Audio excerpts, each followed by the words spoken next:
Mi hijo usó mi confianza para robarme el trabajo de toda una vida. Una patente de 1,5 millones de euros, perdida por una firma que me hizo hacer en una tablet para un supuesto archivo familiar. Pensaba que el Porceni por catalán nos enseñaba a ser más listos, pero no me quedé de brazos cruzados.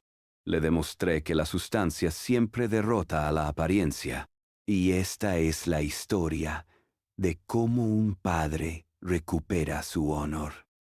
La mañana del 23 de abril olía a lo de siempre en Gracia, a café recién hecho, a panaderías abriendo y hoy a rosas. El aroma se colaba por el balcón, una promesa del paseo por las Ramblas que me esperaba, una tradición sagrada. San Jordi, libros y rosas, sustancia y belleza. Así deberían ser las cosas. Con el periódico del día sobre la mesa y el café humeando en mi taza preferida, la que me regaló Lucía hace años, me permití un momento de paz. Una paz que duró exactamente hasta que decidí cometer el error de abrir esa aplicación en el móvil. Instagram. La abro a regañadientes, solo para ver qué hacen mis hijos, para sentir que no estoy completamente desconectado de su mundo digital y acelerado. Y entonces lo vi. No era una foto de mis nietos. Era Álvaro, mi hijo, apoyado con una suficiencia que no le conocía en el capó de un Tesla Model S, blanco, brillante, insultantemente nuevo. La localización indicaba el Port Olympic. Y el texto era un puñal. Por fin mis ideas dan sus frutos. Agradecido. Un frío helado me recorrió la espalda, más intenso que cualquier corriente de aire de invierno. Mis ideas. ¿Sus ideas? Ese coche costaba como mínimo 90,000 euros, más que la deuda de 80,000 que arrastraba desde el fiasco de su última startup, esa que yo nunca entendí y que él defendía con una pasión que ahora me parecía puro teatro. Pertenezco a una generación que levantó este país con las manos y con la cabeza, no con ocurrencias de marketing y rondas de financiación. Yo veía su deuda, él veía una oportunidad, y ahora veía un Tesla. El dinero no cuadraba. La lógica, mi lógica de ingeniero, gritaba que allí había algo que no funcionaba. La imagen del coche, esa pose de triunfo impostado, actuó como un relámpago en mi memoria, iluminando un rincón oscuro e incómodo de hace apenas 2 semanas. Álvaro había venido a casa con esa sonrisa de papá. Necesito un favor tecnológico. Sacó su tablet. Papà, es per digitalizzar l'arxiu familiar. Els teus apunts vels, me dijo, mezclando el catalán familiar con esa jerga de emprendedor que tanto le gustaba. Quería que pusiera mi firma en la pantalla. La interfaz me pareció extraña. No era el típico recuadro de un PDF. Era algo más complejo, con texto que pasé por alto demasiado rápido. Pero era mi hijo. La confianza, esa costumbre perezosa del corazón, silenció la alarma de mi mente analítica. Y firmé lo que fuera que me puso delante. Això no pot ser. El pensamiento, en catalán, brotó seco y duro. Dejé la taza sobre la mesa con un golpe sordo, el café a medio beber, el periódico sin leer. San Jordi, las rosas, las Ramblas, todo se desvaneció. La mandíbula se me tensó sin darme cuenta. El dolor no apareció. En su lugar se instaló una claridad helada. La mente de un ingeniero que detecta un fallo estructural y solo piensa en una cosa: analizarlo, desmantelarlo y corregirlo. Me levanté y caminé con un propósito que no sentía desde que me jubilé. Fui directo a mi antiguo despacho, ese cuarto que mi mujer siempre quiso convertir en una habitación de invitados y que yo defendí como mi santuario. El olor a papel viejo y a ozono de los aparatos electrónicos me recibió. Abrí el cajón de abajo de mi escritorio, el que guardaba bajo llave. Saqué 3 objetos que, en ese instante, se convirtieron en sagrados. El primero, mi cuaderno de laboratorio de tapas duras, con la espiral metálica un poco oxidada. En sus páginas amarillentas estaba todo. La fórmula original del catalizador, los cálculos, los fracasos, las fechas que demostraban meses de trabajo en 2018, mi letra, mis ideas. El segundo, un viejo USB. Contenía las simulaciones por ordenador, los modelos moleculares, los datos en bruto que validaban lo que el cuaderno contaba en lenguaje humano. Cientos de archivos con fechas inalterables. El tercero, un pequeño vial de cristal etiquetado a mano. Dentro, un polvo grisáceo. Una muestra física del catalizador, el resultado de todo aquel esfuerzo. La prueba material, tangible. La sustancia frente a la apariencia de un Tesla blanco. Con mis 3 reliquias sobre la mesa, encendí el ordenador. La precisión febril de mis años en el laboratorio volvió a mis manos. Entré en la web de la Oficina Europea de Patentes. No busqué al azar. Usé las palabras clave exactas de mi proceso, la nomenclatura que yo mismo había creado. Y allí estaba. Solicitud número EP388102B1, a nombre de Álvaro Rovira. El resumen técnico era un calco, una copia casi literal de las conclusiones de mi cuaderno. Leí la descripción y sentí náuseas. Eran mis frases, mi trabajo, mi legado, robado y firmado por mi propio hijo. Y entonces vi lo peor. El estado de la solicitud no era en proceso. Una nota en rojo, pequeña pero letal, anunciaba la decisión. Concesión inminente. El sistema indicaba un plazo final para alegaciones o modificaciones. Un plazo que expiraba en 72 horas, 3 días. Tenía 3 días antes de que mi vida entera, mi trabajo, se convirtiera legalmente en la propiedad del hombre que posaba sonriente junto a un coche que, ahora lo entendía todo, se había comprado con el futuro de mi pasado. 72 horas. El número parpadeaba en la esquina del monitor, un cronómetro digital hacia el desastre. Me quedé sentado en la oscuridad de mi despacho, con la única luz de la pantalla bañando mis manos sobre el escritorio.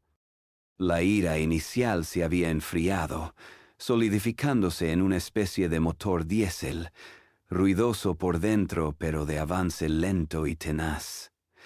No se trataba de un simple robo, me entendí. Era un asesinato, el asesinato de mi identidad profesional, y el asesino llevaba mi sangre. Mi mente, de forma inevitable, retrocedió. Se deslizó lejos del monitor de la EPO y aterrizó en una cena de domingo, hace unos 5 años. La mesa estaba puesta. Olía al pollo asado de mi mujer. Álvaro, con los ojos brillantes de quien se cree que ha descubierto la pólvora, nos presentaba su proyecto de startup. Hablaba de ecosistemas, de escalabilidad, de disrupción. Sacó su portátil y nos enseñó una presentación. Un PowerPoint.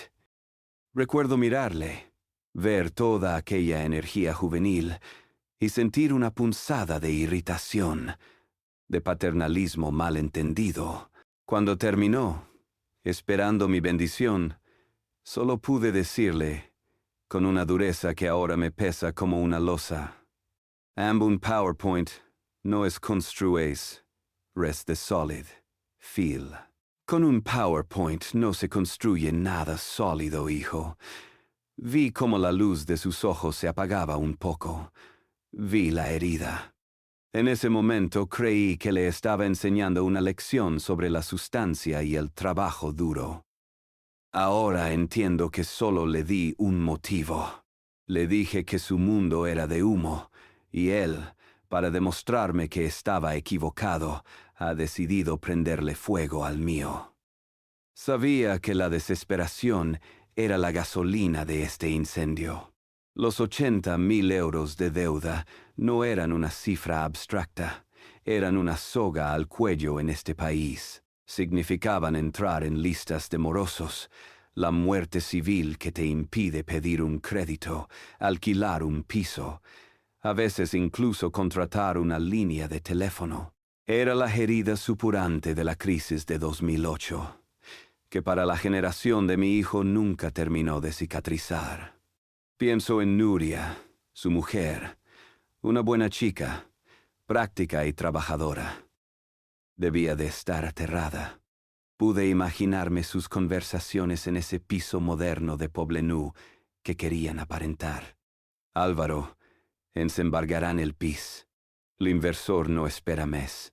El embargo del piso, el fracaso hecho ladrillo y notario, el estigma definitivo para un catalán que siempre ha creído en ser por petit proprietari.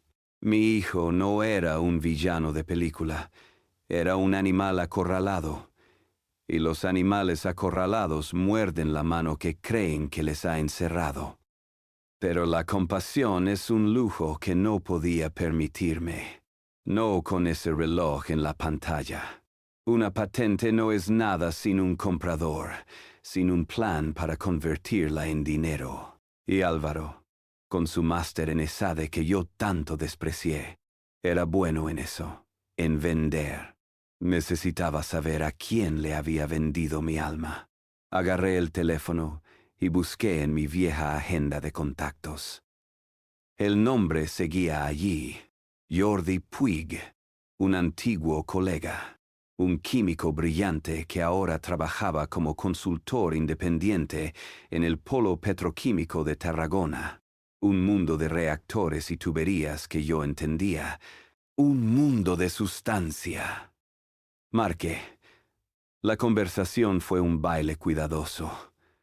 Le hablé de la jubilación, de los nietos, del Barça, y luego, como quien no quiere la cosa, deslicé la pregunta. Le dije que había oído rumores sobre una pequeña empresa innovadora, Verdchem Iberia, que estaba haciendo ruido con nuevos catalizadores. Le pregunté si sabía algo. Jordi, un hombre discreto y profesional, captó el subtexto. No hizo más preguntas. Solo dijo, «Deixa'm remenar una mica, Manuel, e dic alguna cosa». «Déjame remover un poco, Manuel. Te digo algo». La espera fue lo peor. En esas 2 horas, el futuro se bifurcaba en mi mente. Quizás era un acuerdo pequeño, una venta menor para salir del paso. Quizás aún había una forma de reconducir aquello. Entonces el teléfono vibró. Era un correo de Jordi. El asunto era una sola palabra: confidencial. El cuerpo del correo estaba vacío. Solo contenía un archivo encriptado y una contraseña en un mensaje de texto separado. Introduje la clave. El documento que se abrió en mi pantalla no era un rumor. Era un borrador detallado de un acuerdo de licencia entre Verdechem Iberia y Álvaro Rovira.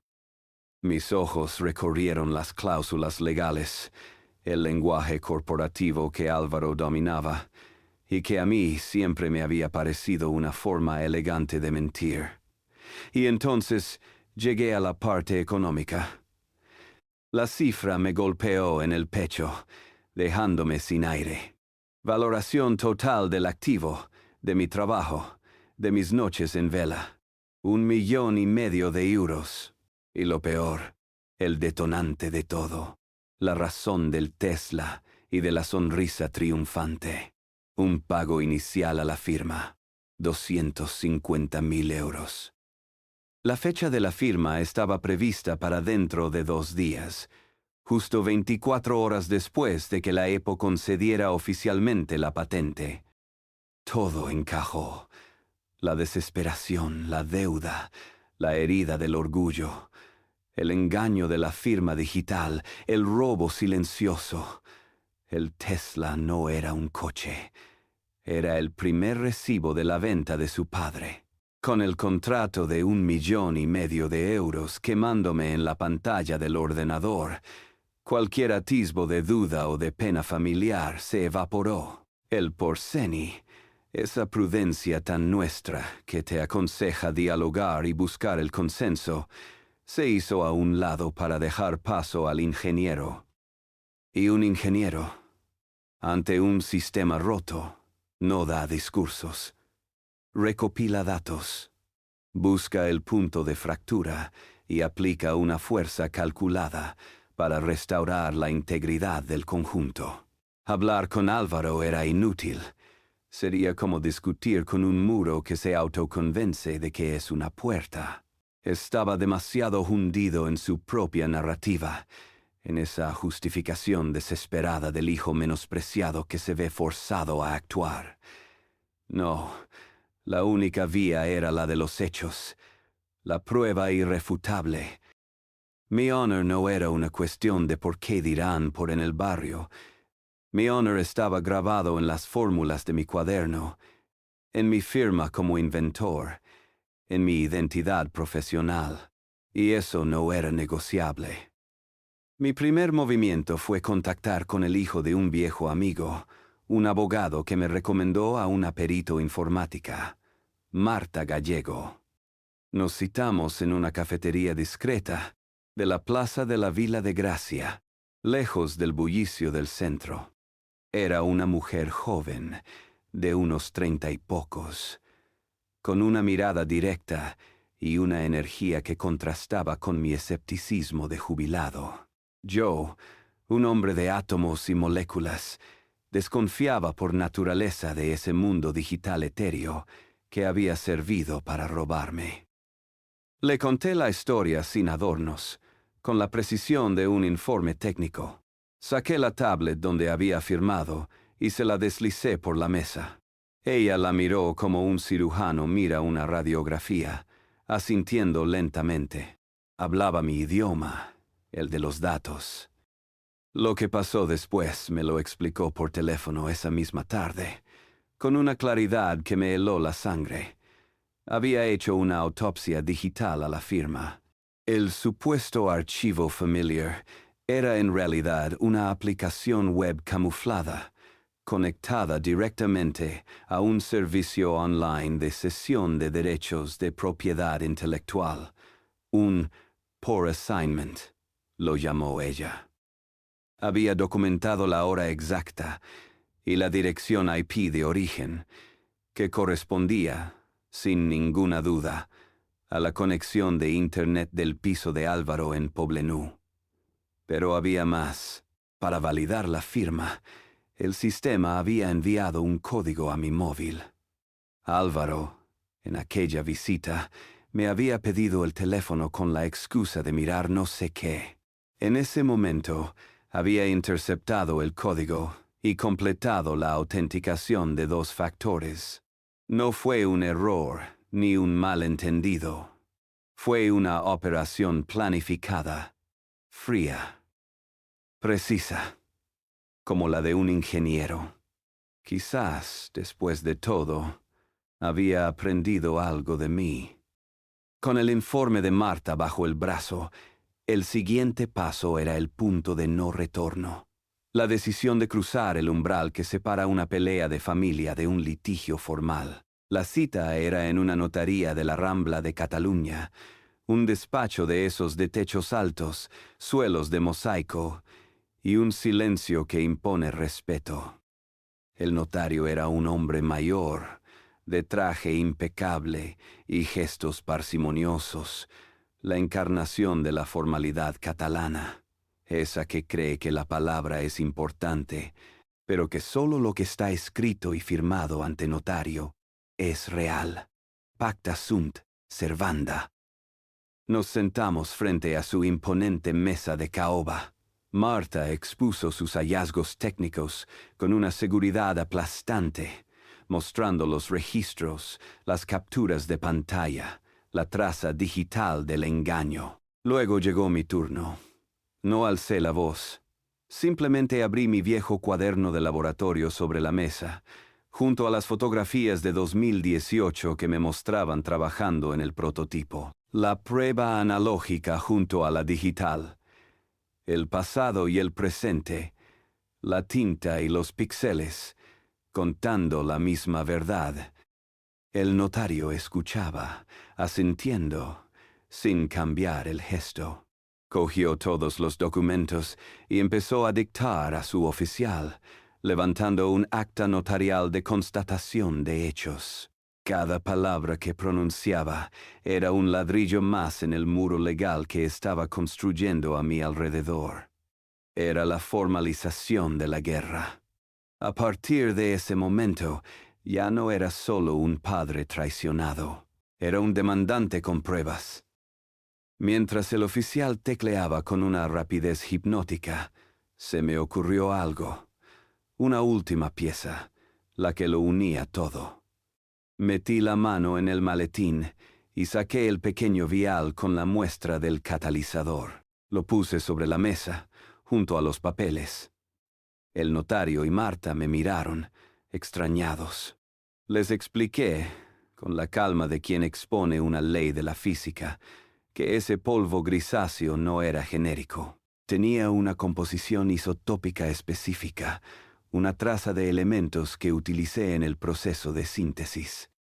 Una huella dactilar atómica que solo yo conocía y que podía identificar en cualquier análisis de laboratorio. Cualquier muestra producida a escala industrial a partir de la patente, sin mi protocolo exacto, no sería idéntica.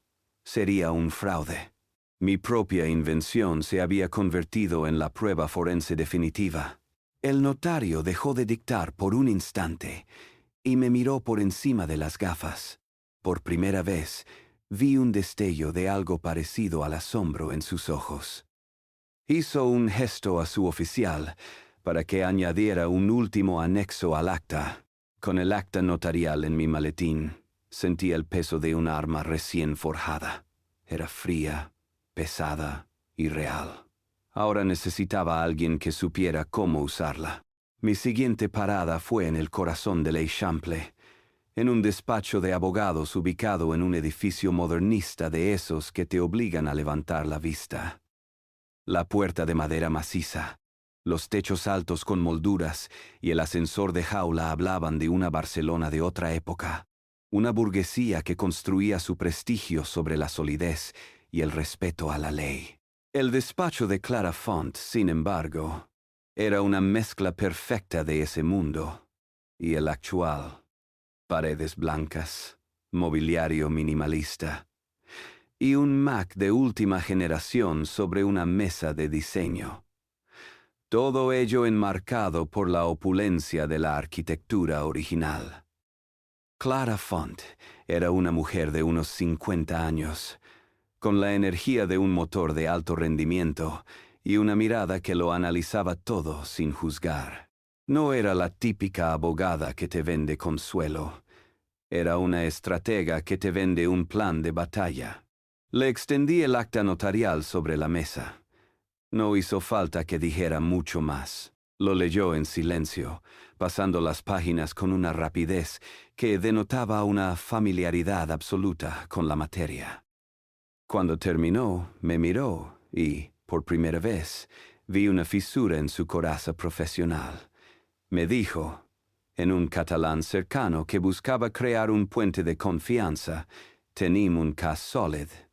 Manuel, tenemos un caso sólido». Inmediatamente después cambió al castellano, el idioma de la ley y la precisión técnica. Se levantó y empezó a dibujar un esquema en una pizarra blanca, como un general trazando las líneas de ataque. Me explicó el plan. Primero, presentarían una demanda de reivindicación de titularidad de la patente. No pedíamos una compensación, pedíamos lo que era mío.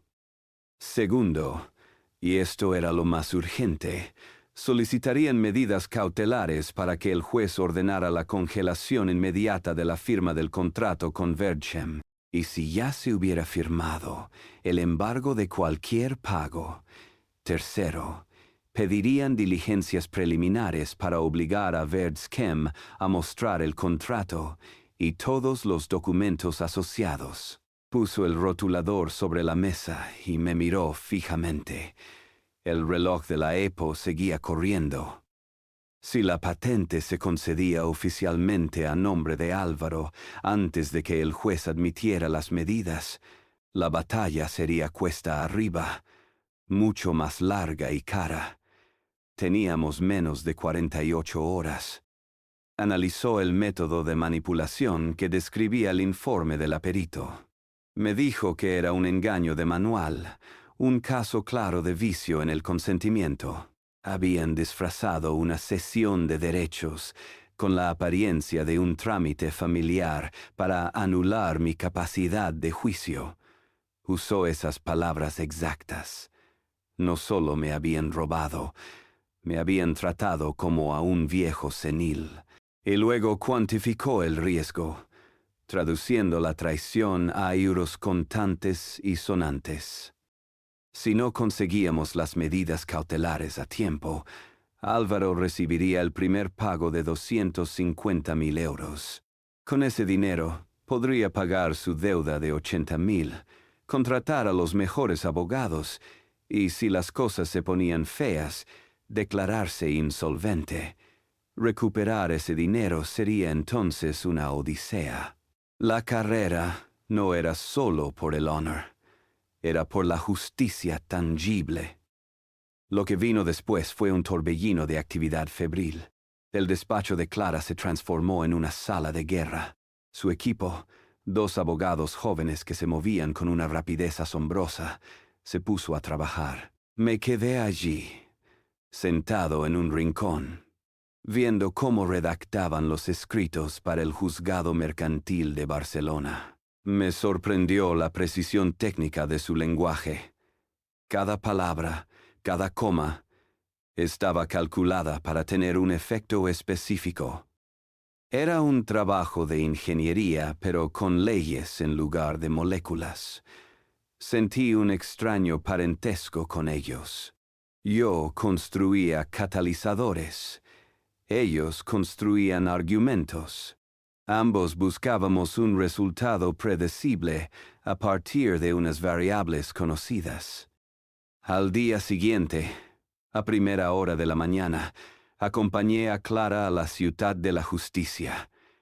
Si su despacho era el cerebro de la operación, aquel lugar era el corazón impersonal de la maquinaria legal. Un complejo de edificios de hormigón y cristal en l'Hospitalet. Un gigante burocrático que parecía diseñado para hacerte sentir pequeño e insignificante.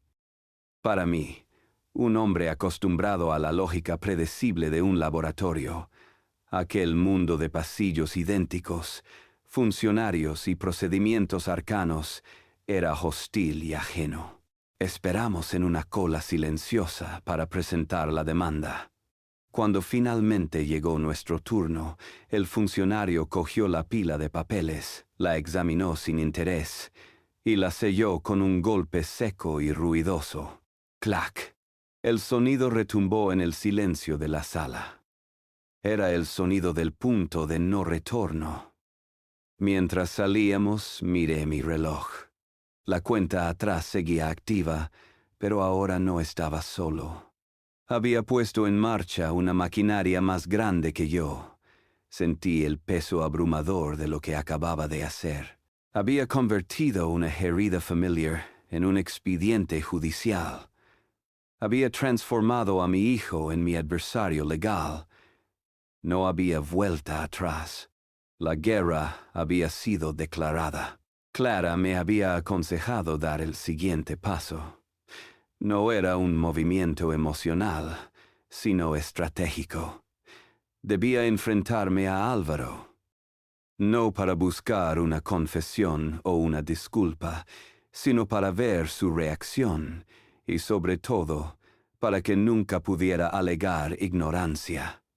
Tenía que saber que yo lo sabía, y decidí hacerlo en su territorio, en ese nido de modernidad que llamaba oficina, para despojarlo de su aura de éxito en su propio hábitat. Así que tomé el metro hasta Poblenou, hasta el distrito 22 arroba. Al salir a la superficie, me sentí como un explorador en un planeta extraño. Yo, un hombre de gracia, de calles estrechas y plazas con historia, me veía rodeado de edificios de cristal que arañaban un cielo demasiado azul, de un enjambre de patinetes eléctricos que se deslizaban en silencio, de jóvenes con auriculares que hablaban un idioma que solo a medias era el nuestro. El inglés se mezclaba con el catalán en un cóctel que me resultaba indigesto. Aquel era el mundo de mi hijo, un universo de apariencias y anglicismos que yo sentía tan artificial como una flor de plástico. Encontré el edificio. No tenía un vestíbulo, sino un espacio abierto con sofás de colores, una cafetería y un ruido de fondo constante. Un caos organizado que ellos llamaban por coworking. Entré sintiéndome observado, como si mi traje y mis 72 años fueran una pieza de museo. Al fondo, tras una pared de cristal, en una de esas peceras que llamaban despachos, estaba él. Lo vi antes de que él me viera a mí. Gesticulaba, hablaba por teléfono, sonreía. Cuando me vio de pie, al otro lado del cristal, su sonrisa se congeló y se recompuso en una máscara de sorpresa forzada. Entré sin llamar. La oficina era pequeña, minimalista, impersonal. Él se levantó, intentando tomar el control de la situación. Me preguntó qué hacía allí, si había pasado algo. No perdí el tiempo en saludos. Dejé la copia de la solicitud de patente sobre su mesa de diseño. El papel blanco y las letras negras parecían un objeto alienígena en aquel entorno de pantallas y superficies pulidas. Se quedó mirando el documento y vi la sangre abandonar su rostro. Por un instante vi al niño asustado que fue una vez, pero duró poco. Se recompuso con la velocidad de un actor que ha olvidado una línea y recupera el guión. Le pregunté en el catalán de nuestra infancia, el que usábamos para las verdades importantes, si aquellas eran sus ideas. Esos son las teves ideas, Álvaro. Empezó entonces su discurso. Se levantó y comenzó a pasear por el reducido espacio, como un animal enjaulado. Me explicó que mi química, mis años de trabajo, no valían nada en un cajón. Absolutamente nada. Me dijo que él había creado el modelo de negocio, el marketing, el contacto con la industria.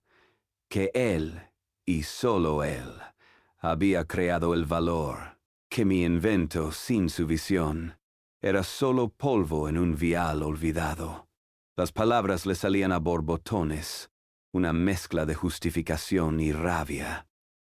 El catalán familiar desapareció, dando paso a un castellano duro y a una erupción de términos en inglés que usaba como una armadura verbal: time to market, value proposition, business angel.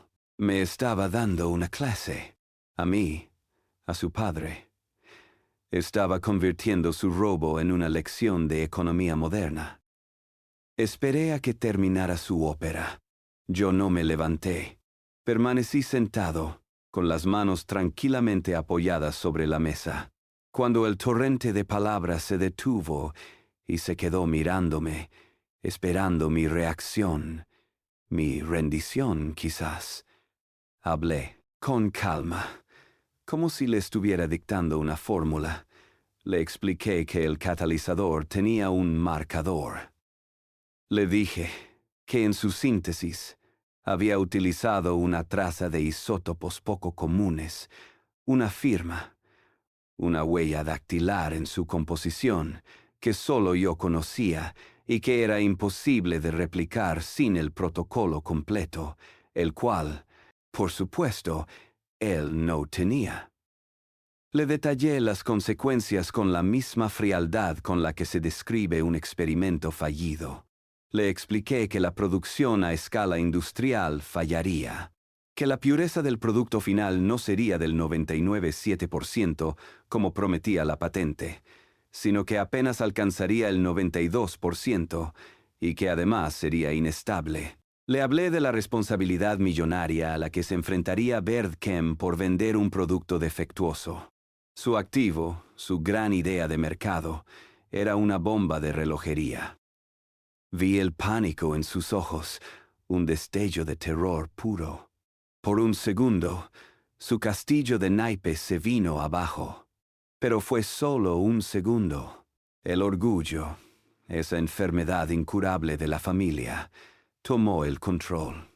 La máscara de emprendedor de éxito volvió a su sitio.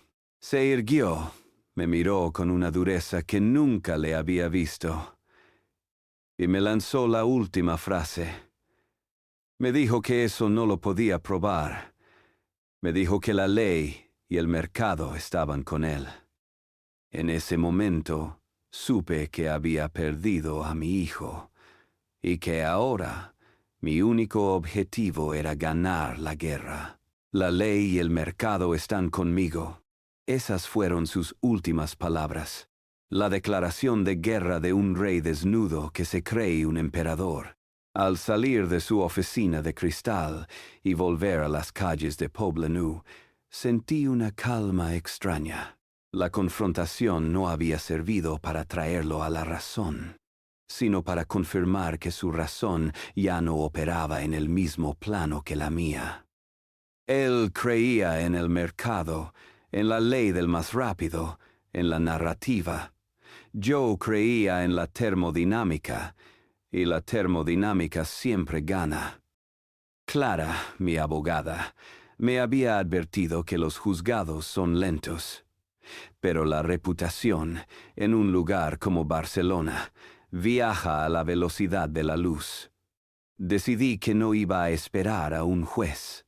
Iba a someter el caso al único tribunal que Álvaro no podía ignorar, el de nuestros pares, el de la comunidad profesional. Como colegiado de honor del Col·legi d'Enginyers Industrials de Cataluña, tenía ciertos privilegios. Solicité una sesión técnica urgente, un acto casi sin precedentes.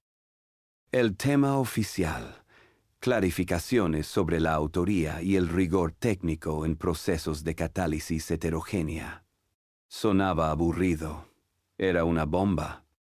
Una semana después, estaba de pie en un salón de actos solemne, frente a un comité de una docena de ingenieros químicos veteranos, hombres que, como yo, habían dedicado su vida a la sustancia.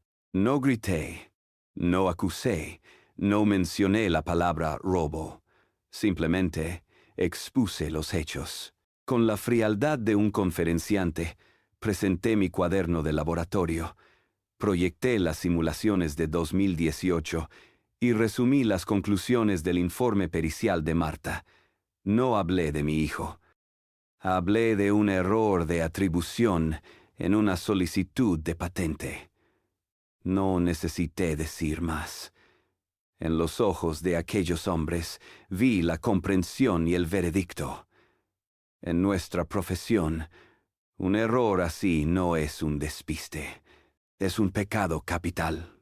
Al salir de allí, sabía que el nombre de Álvaro Rovira, el brillante emprendedor, acababa de recibir una mancha que no se iría con agua. La noticia correría como un reguero de pólvora por cada laboratorio, cada despacho técnico, cada empresa del sector.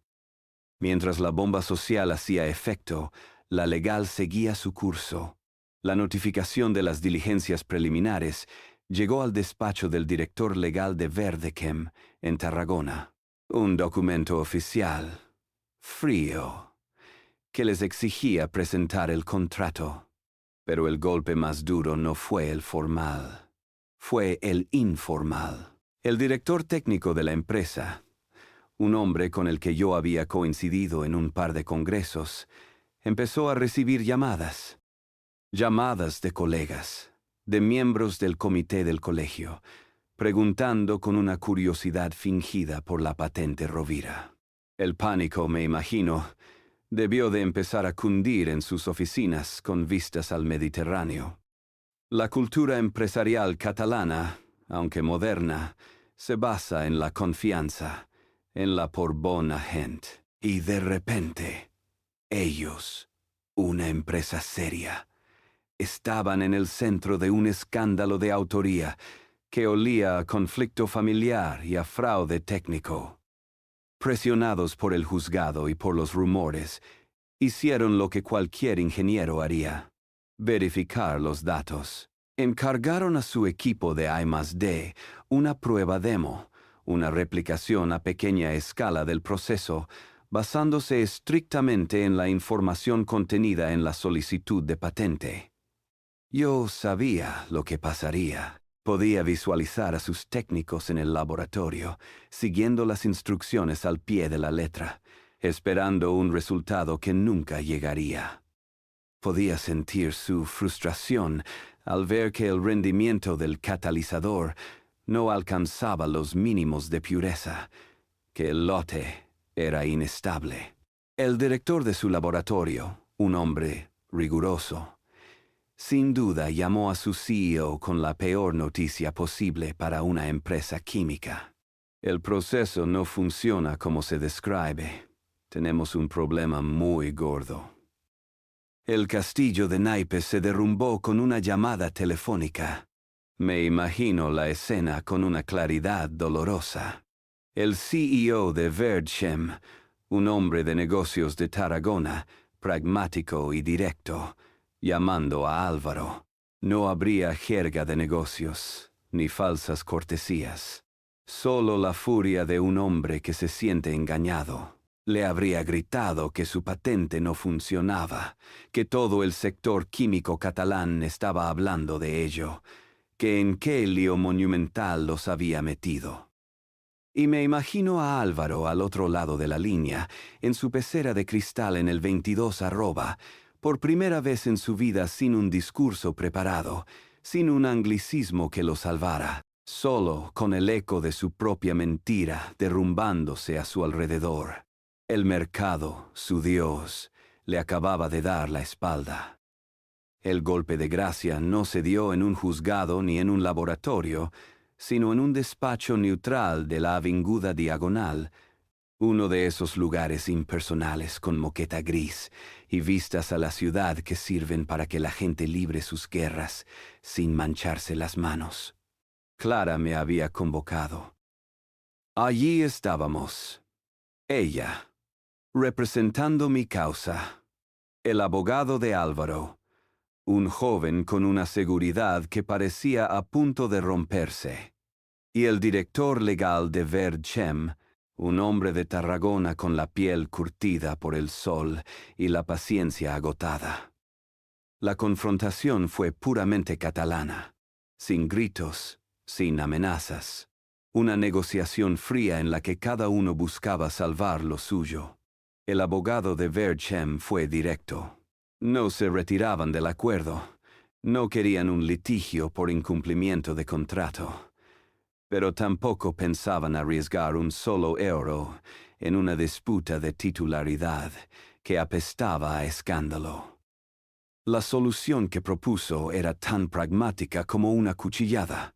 Todos los pagos derivados de la licencia se depositarían en una cuenta por escrow, un limbo bancario, hasta que hubiera una sentencia firme que decidiera quién era el verdadero dueño de la patente.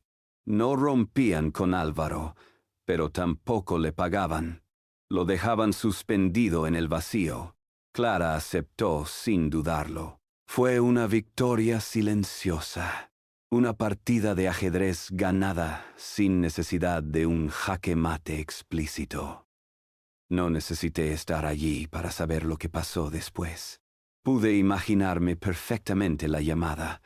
El abogado de Álvaro, con la voz desprovista de toda su arrogancia inicial, comunicándole la noticia. Pude ver la cara de mi hijo solo en su oficina de cristal, viendo cómo su victoria inmediata, su salvación financiera, se evaporaba en el aire.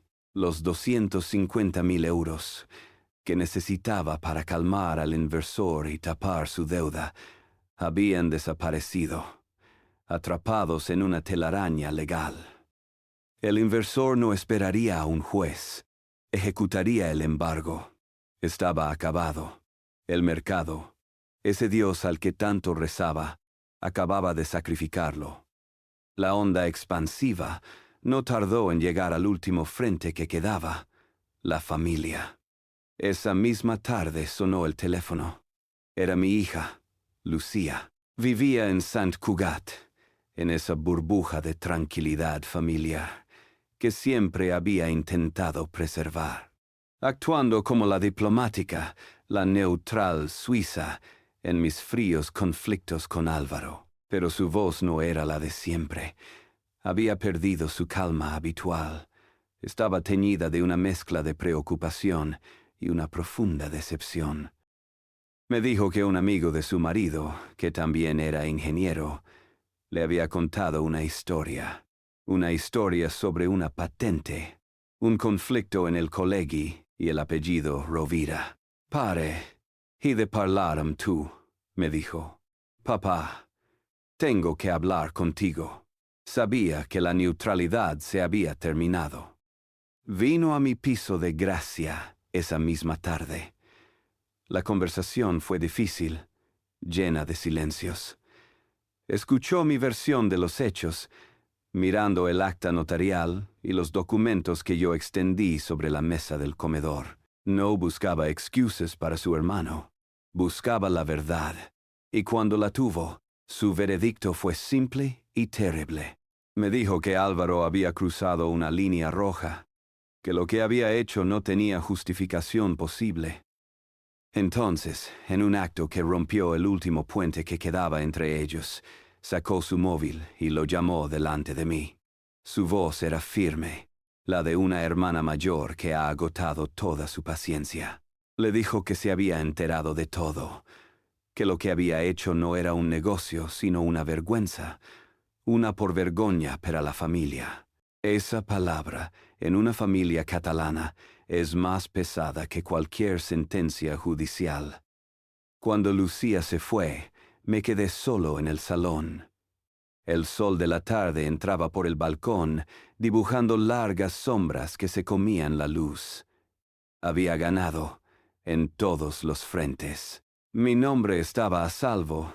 La estafa estaba bloqueada. Mi hija me apoyaba. Debería haber sentido euforia, o al menos alivio. Pero no sentía nada de eso. Solo un vacío inmenso. Un silencio que pesaba más que todas las palabras que se habían dicho en los últimos días.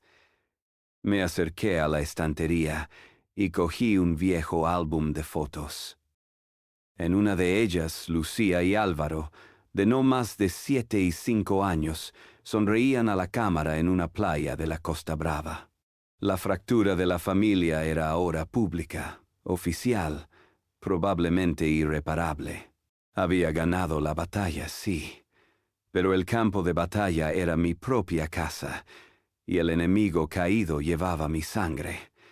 La victoria tenía el sabor amargo de la ceniza. El tiempo, a diferencia de los procesos químicos, no sigue una fórmula predecible. Pasa. Los meses que siguieron a la llamada de Lucía fueron un goteo lento de burocracia y silencios. La guerra ya no se libraba en despachos ni en laboratorios, sino en los escritos que intercambiaban nuestros abogados. Con el dinero congelado y su reputación hecha añicos, Álvaro no tenía más opción que rendirse. La resolución final llegó, no con un estallido, sino con el rasguño de una pluma sobre un papel en un juzgado. Firmamos el acuerdo, un documento que reconocía mi titularidad sobre la patente y renegociaba la licencia con Vergem para que los royalties vinieran directamente a mí. Álvaro, a cambio de que yo no siguiera adelante con una demanda por estafa que lo habría destruido por completo, renunciaba a toda reclamación presente o futura. Estaba allí, al otro lado de la mesa, más delgado, con la mirada vacía. No cruzamos una palabra. Solo firmamos, uno después del otro, convirtiendo la fractura familiar en un hecho legalmente vinculante. Era una paz fría, un armisticio, no una reconciliación. Pocos días después, tuve la última reunión con Clara en su despacho de l'Eixample. El propósito no era celebrar, sino ejecutar la consecuencia final. Modificar mi testamento. Clara me explicó con paciencia la ley catalana, que es distinta a la del resto de España. Me dijo que la legítima aquí es una cuarta parte de la herencia, que debe repartirse a partes iguales entre los hijos. El resto, las otras 3/4 partes, son de libre disposición. Hice mis cálculos. El 25% para mis 2 hijos significaba un 12,5% para cada uno. Le di a mi abogada instrucciones precisas. Álvaro recibiría estrictamente ese 12,5% que la ley me obligaba a darle. Ni un céntimo más. El resto, todo el resto, sería para Lucía. No era un acto de venganza. No sentía ese fuego. Era un acto de justicia. El perdón, si alguna vez llegaba, se ganaría con hechos. No se regalaría en un testamento. La relación con mi hijo quedaba así, en servicios mínimos, como un grifo que solo se abre lo imprescindible para cumplir con la ley. Pasó un año entero. Y de nuevo, era 23 de abril, San Jordi. El aire de Barcelona olía otra vez a rosas y a papel impreso. Pero esta vez, yo no estaba paseando por las Ramblas buscando un libro que comprar. Estaba sentado en una pequeña carpa del Colegio de Enginyer, en medio del bullicio, con una pila de libros a mi lado y un bolígrafo en la mano. Sobre la mesa, un cartel anunciaba el título: Química Verda per al Futur. Era un libro de divulgación que había escrito durante el último año. Un intento de traducir mi trabajo a un lenguaje para jóvenes estudiantes. Mi legado ya no era una patente guardada bajo llave, sino conocimiento para compartir. Mientras firmaba un ejemplar para una chica joven con los ojos llenos de curiosidad, levanté la vista y lo vi. Al otro lado del paseo, entre la multitud que iba y venía, estaba Álvaro, solo. No llevaba traje de emprendedor, sino ropa anónima. Nos quedamos mirando por un instante que se sintió eterno. En su mirada no vi odio, y en la mía sé que no había perdón. Solo había una distancia inmensa, el reconocimiento mudo de todo lo que se había roto entre nosotros. No hizo ningún gesto. Yo tampoco. Desvié la mirada y volví al libro que tenía delante. Le sonreí a la estudiante. Le pregunté su nombre y le escribí una dedicatoria. Había recuperado mi legado y lo estaba poniendo en manos del futuro. Había demostrado, sobre todo a mí mismo, que la sustancia, al final, siempre acaba por derrotar a la apariencia. Y con ese pensamiento firmé mi nombre. La lección de Manuel es que el verdadero legado no reside en una patente, sino en el conocimiento que se comparte. Su victoria final no fue legal, sino moral. Transformar su trabajo en un libro para otros. Demostró que la sustancia, aunque más silenciosa, siempre perdura más que la apariencia efímera.